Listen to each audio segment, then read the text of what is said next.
తెలంగాణ రాష్ట్రంలో జరుగుతున్న మున్సిపల్ ఎన్నికల సందర్భంగా ప్రస్తుతం మనం దేవరకద్ర మున్సిపాలిటీ దగ్గర ఉన్నాము. ఇక్కడ ప్రజలను అడిగి ఎవరు గెలుస్తారు ఏంటనేది వాళ్ళ మాటల్లోనే విందాం. చెప్పండి సార్, ఇప్పుడు మున్సిపల్ ఎలక్షన్స్ వస్తున్నాయి కదా, ఏ ప్రభుత్వం గెలుస్తారు అనుకుంటున్నారు? ఇప్పుడు ప్రజెంట్ అయితే మున్సిపాలిటీలో మా దేవరకద్ర జేఎంఆర్ గారు మంచి డెవలప్మెంట్ చేసిండ్రు. బస్ స్టాండ్లో రోడ్స్ కానీ కొత్త మున్సిపాలిటీ కాబట్టి దీనికి ఫండ్ కూడా ఎక్కువ తేవడం జరిగింది అనిపిస్తుంది. ఇక్కడైతే డెవలప్ అయితే బాగా కనిపిస్తుంది. దాన్ని బట్టి చూస్తే కాంగ్రెసే గెలుస్తుంది. ఇటు కాంగ్రెస్ అభ్యర్థులను సెలెక్ట్ చేయడంలో కానీ కొత్త మున్సిపాలిటీలోకి కొత్త భవనాలు తేవడం కానీ రోడ్స్ మొత్తం తేవడం కానీ ఇక్కడ దేవరకద్రలో కొత్త మున్సిపాలిటీ అయినాక కాలేజీ అలాగే 100 పడకల హాస్పిటల్ ఇంకోటి రైతు బోనస్ కూడా ఇచ్చిండు కాబట్టి కొంచెం బాగానే డెవలప్మెంట్ చేసింది. కాబట్టి గవర్నమెంట్ ఏమో బోనస్ ప్రకటించడం ఒకటి, కొత్త మున్సిపాలిటీకి కావాల్సిన నిధులు రావడం జరిగింది. మా ఎమ్మెల్యే గారు సహాయశక్తుల కృషిపడి సీఎంఆర్ గారి సొంత డిస్టిక్ కాబట్టి నిధులు బాగా తేవడం, కొత్త మున్సిపాలిటీ మేడం ఇది కొత్త మున్సిపాలిటీ కాబట్టి రోడ్స్ ఇట్లా మంచిగా రావడం జరగడం, నిధులు బాగా తెచ్చింది కాబట్టి కాంగ్రెస్కే ఇక్కడ మొగ్గ చూపడం జరుగుతుంది. నా పేరు కతలప్ప, మాది 9వ వార్డు దేవరకద్ర మున్సిపాలిటీ. మేము కాంగ్రెస్ పార్టీకి వెళ్ళి పోటీ చేస్తున్నాను. గతం కాంగ్రెస్ పార్టీలో ఇచ్చిన హామీలన్నీ నెరవేర్చడం జరిగింది. సన్న బియ్యం అనక, రైతు బంధు అనక, ప్లస్ రైతు బీమా అనక, ప్లస్ మళ్ళీ అలాగే రైతులకు రుణమాఫీ కూడా సకాలంలో చేయడం జరిగింది. ఇప్పుడు కొత్త రేషన్ కార్డు కానీ కొత్త ఇండ్లు కానీ మంజూరు చేయడం జరిగింది. అదేవిధంగా చాలామంది రేషన్ కార్డులో కొంతమందిని లేని వాళ్ళని కూడా కొంతమంది మొత్తం మన గ్రామం మొత్తంలో అందరినీ కూడా కొత్త రేషన్ కార్డులు వాళ్ళందరినీ కూడా చేర్చుకోవడం జరిగింది ఆల్రెడీ ఇంతవరకే. ఈ విధంగా మేము మన ప్రజలకు చెప్పుకుంటూ ఇప్పుడు మాకు కావాల్సింది రోడ్లు, డ్రైనేజీలు కొన్ని ఉన్నాయి. వీధి దీపాలు కూడా ఈ మధ్యనే అమర్చిండ్రు మొత్తం మా ప్రభుత్వం వచ్చిన తర్వాతనే. ఇప్పుడు కొన్ని ఇండ్లు ఉన్నాయి. ఆ ఇండ్ల గురించే మేము మా ప్రజలకు తీసుకొని ముందుకు వివరించుకుంటూ ముందుకు సాగుతున్నామని మనం చేస్తున్నాం. నా పేరు హనుమంతు. నేను గత 30 సంవత్సరాలకి వెళ్ళి పార్టీలో పనిచేస్తున్నాను. పెద్ద గోలపుర గ్రామం మరి. ఇంతకుముందు కాంగ్రెస్ ప్రభుత్వం అంటే ఒక 10-15 ఏళ్ళ కింద కొంచెం జనాలకు విరక్తి చెందిండ్రు.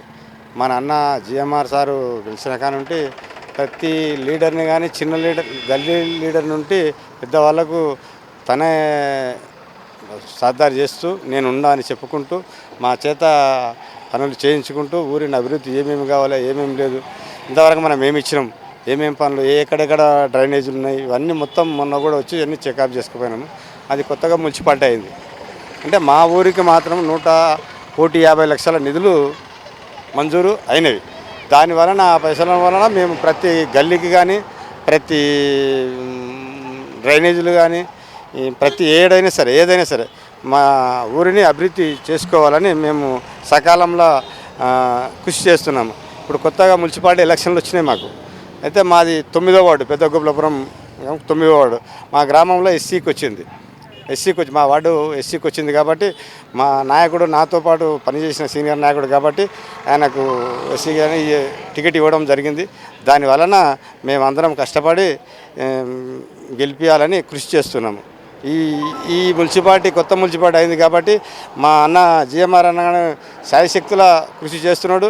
మా మమ్మల్ని ప్రోత్సహించు తన కూడా పైకి వెళ్ళి ఏం తేవాలన్నా తెచ్చి మాకందరికీ సహకరిస్తున్నాడు. అందువలన 12 గెలిపిస్తామని మాట ఇచ్చినాము, గెలిపిస్తాము కూడా. ఎలాంటి అభివృద్ధి కావాలి మీకు రాబోయే ప్రభుత్వానికి? ఎవరు గెలిచినా కూడా మాకేంది లేదు, ఇదైతే తప్పదు నాయన. ఎవరు గెలిచినా మాకు కష్టమే. బంగారుకి ఎక్కిపోతుంది, అన్నిటికీ ఎక్కిపోతుంది. మేము ఎట్లా కొనాలి, పిల్లల పెళ్లిళ్ళు ఎట్లా చేయాలి? ఏం కావాలి మీకు? ఇంకేం కావాలి? అన్నీ ఉన్నాయి కానీ వస్తున్నాయి. ఎట్లున్నాయి బియ్యం? ఎట్లున్నాయి? మంచిగానే ఉన్నాయి, బాగానే ఉన్నాయి. తింటున్నాం, అవే బియ్యం తింటున్నాంలే. ఇంకేం కావాలా? ఇంకేం కావాలి అంటే బంగారు దిగాలి.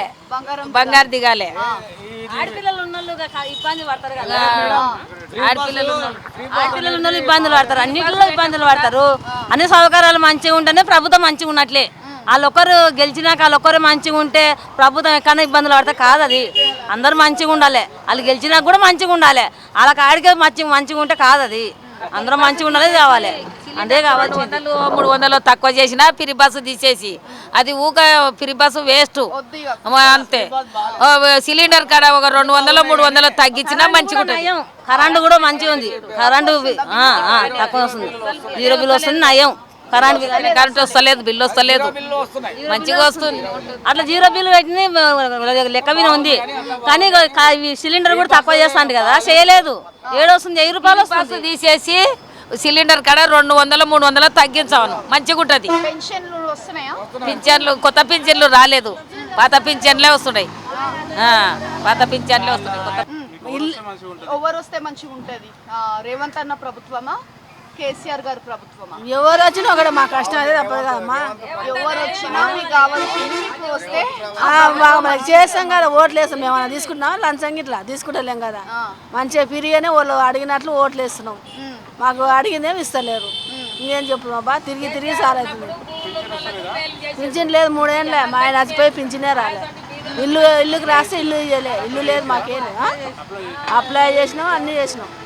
వచ్చింది అంటున్నారు కానీ మళ్ళీ పోతే లేదు రాలేదు అంట. మీటింగ్ కాడ నేను ఆడపిల్లని ఆడుకోతా, మీటింగ్ పోతానా చేస్తేనే వెళ్తుంది, లేకుంటే వెళ్ళదు.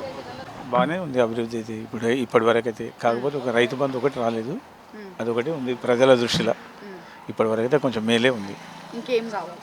ఇంకా ఊరికి కొన్ని సమస్యలు ఉన్నాయి కదా, ఇక్కడ రహదారి ఇబ్బంది ఉంది, అతలికి దాటడం కానీ, మోరీలు లేవు, కొన్ని చిన్న చిన్న పనులు పెద్దగా ఏం లేవు ఇక్కడైతే. ఈ ప్రభుత్వం అయితే బాగానే ఉంది ఇప్పుడైతే ప్రజెంట్. ఎలక్షన్స్ వస్తున్నాయి కదా ఇప్పుడు, మున్సిపల్ ఎలక్షన్లు. ఎట్లా అభివృద్ధి చెందాలనుకుంటున్నారు? ఏం కావాలి మీకు ఇప్పుడు ప్రభుత్వం నుంచి? ఇప్పుడు కాంగ్రెస్ వస్తుంది, కాంగ్రెస్ వస్తేనే బాగుంటుంది. అవునా? ఏం కావాలా? ఇంకా అన్ని ఊరికి పనులు కావాలి మేడం. ఇప్పుడు మాకు నీళ్ళు లేవు, ఇక కొన్ని గింటలు కొంచెం పనులు ఉన్నాయి, బాటల్లో ఇబ్బంది ఉంది. ఆ పనులు చేస్తే బాగుంటుంది.